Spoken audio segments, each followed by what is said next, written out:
My vision rests on a principle that has defined this campaign right from the beginning, and you've seen where we've come from and where we are right now. It's called America First. Every African-American citizen in this country is entitled to a government that puts their jobs, wages, and security first. I'm asking today for the honor of your vote and the privilege to represent you as your president. This is America Talks Live Hour 2, where our most important program content comes from you. Your comments, questions, and observations phoned into us at 1-877-639-7629. That's 1-877-Newsmax. We just saw Donald Trump on the stump yesterday in Charlotte, where he unveiled his new deal for the African-American community. So how might this affect his standing with black voters? We'll talk about that with our panel, but first, Miranda Kahn joins us from the Newsmax TV newsroom with a news update. Miranda? Yeah, thanks, JD. CNN releases an updated electoral college map, and it's projecting good news for Donald Trump. CNN's map shows Florida and Nevada are now in battleground territory, whereas before they were leaning Democratic. Their current prediction has Hillary Clinton winning 272 electoral votes, Trump winning 179 with 87 up for grabs. Now, only 270 electoral votes are needed to win the presidency. Meanwhile, South Carolina Governor Nikki Haley is now back on board the Trump train. The best person based on the policies and dealing with things like Obamacare still is Donald Trump. Does it mean it's an easy vote? But Haley says she still isn't a huge fan of Trump or Hillary Clinton. Meanwhile, Utah Congressman Jason Chaffetz also says that he will be voting for Donald Trump on Election Day, despite pulling his endorsement just a few weeks ago. Now, according to the latest University of Texas and Texas Tribune poll, Donald Trump leads Hillary Clinton in the Lone Star State by 3 points, 45-42. For much more on these stories, please visit Newsmax.com. I'm Miranda Kahn. Back to you, JD. Thanks very much, Miranda. Now for more on what we were discussing earlier, Donald Trump and his outreach to the African-American community. We're pleased to be joined via Skype from New York City by Trump campaign surrogate and advisor to Mr. Trump's National Diversity Coalition, Juan Pablo Andrade, and seated alongside me here at the anchor desk, conservative strategist Christopher Metzler. It's good to have you both this morning. Donald Trump in Charlotte also emphasized Democrat failures and promised those with whom he was speaking that he is now the positive wave of change. Let's take a look at it. Our campaign is about change, optimism, and the future.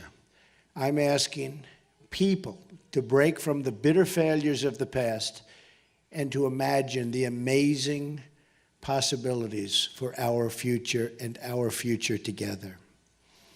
Our opponent represents the rigged system and the failed thinking of yesterday. So, Christopher, since you're right alongside, let me ask you first, that speech in Charlotte, what do you think that will do in terms of the African-American community and African-American voters for Donald Trump? Well, I think it's going to help to close the gap. He's not quite there yet for a number of reasons. One of the things is he's got to be able to really talk about, so when he paints these conversations in very broad brushes about the state of where people live, those kinds of things, it's a little too late for that. But I think what's going to occur now is he is going to be able to begin closing the gap. Keep in mind, if you look at conservatives, probably a significant portion of African Americans are in fact conservative. So this is an opportunity. He was very specific in asking for the vote.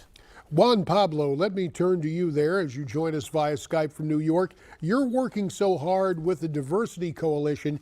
You've had a chance to see what is happening in the campaign. Give us your take from there in New York. Does this outreach help with other minority voters as well as African Americans?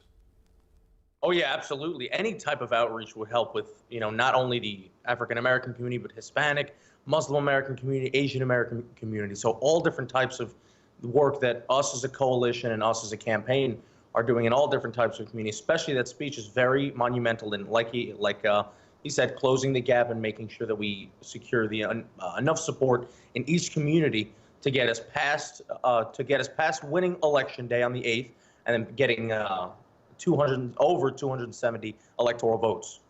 Well, we want to close the gap and actually open the connections with those of you watching. Give us a call at 1-877-Newsmax. That's 1-877-639-7629. Now, a Facebook page called In the Fed posted a 13-minute long video of a series of various African-American Trump supporters. Let's take a listen to what some of them had to say. I'm voting for Trump because I want jobs, not welfare. I don't want to be a slave anymore. I don't want handouts. I want freedom. I want actual freedom. All you do is call division. But guess what? We see through you, and we're going to take this country back. We still are going to take this country back. Chris, you see that right there? A lot of passion. And you take a look, obviously, with Mr. Obama topping the Democratic ticket for historical purposes and just in terms of identity, he had astronomical numbers in the black community. So any change from that of 4 years ago is an improvement. The question becomes how much? Is it possible that Donald Trump could attract as much as 20% of the African American vote? I think it's possible. I'm not quite sure how likely it is, in large part because I think he waited a little too late to do that. And one of the things that we're talking about the African American vote, we're talking about diversity vote, those kinds of things. I think the winning argument really should be, why don't we talk about, how do we talk about when we get to American votes? Because this entire conversation, I think, and what I think part of what Mr. Trump is trying to do is really get rid of kind of voting by interest and really voting for the good of America. I mean, I like to say, you know, if you teach a person how to fish, you lose a Democratic voter. Interesting point there.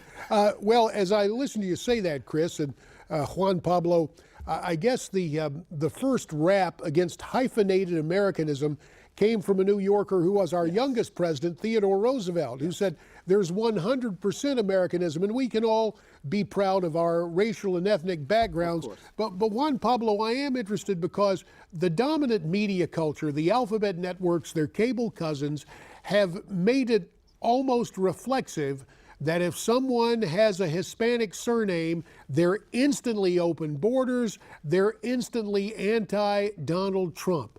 What is the reality you've seen, sir? You know, the reality that I've seen on the campaign trail with Mr. Trump these past couple of months, many Hispanics are not for open borders. You know, my parents came here legally from Venezuela, and any other Hispanic or any race in that matter that come here on a legal basis, they do not want their jobs taken away by another Latino who happened to come here illegally. So they're most certainly not for open borders. They want to make sure that the border is secure and that we know who's coming in, and to make sure that everybody has the right opportunities given to anybody who wants to come here, but on a legal basis.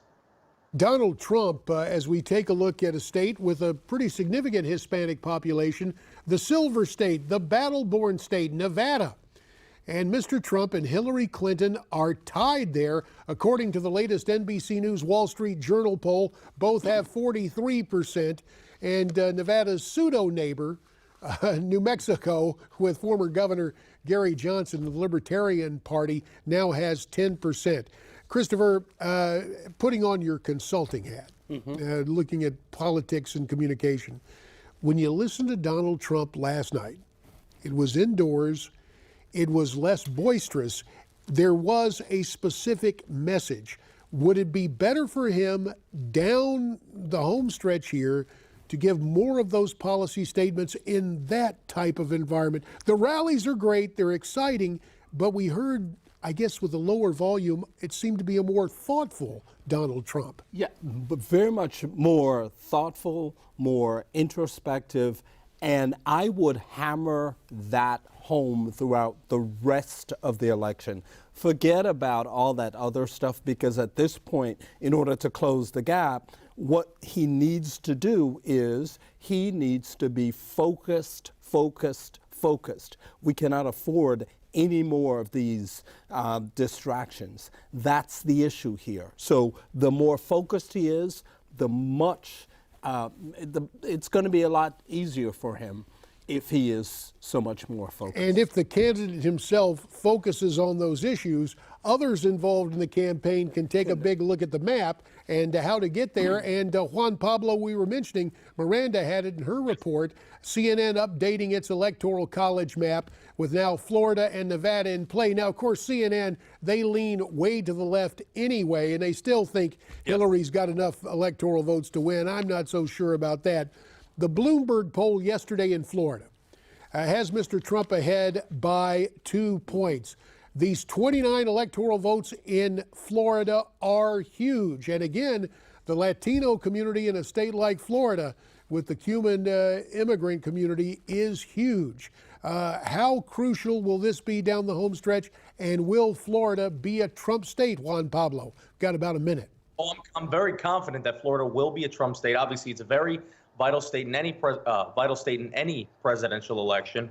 Quite frankly, I don't really trust, and like many other people, I don't really trust many of the polls. Obviously, they are, tied. The polls say they are tied right now, or Trump ahead a little bit, or Secretary Clinton ahead a little bit. But in reality, I believe that Trump is way ahead in every single poll. Obviously, many of the polls are controlled by the liberal media that is refusing to, say any of these scandals that Hillary Clinton is currently going through, because everybody knows just things going on in her campaign that they don't want to touch base on, because all they want to touch base on is Mr. Trump. But when you go to rallies, Mr. Trump has rallies, as Secretary Clinton. They're having rallies every single week in Florida, or every other week in Florida.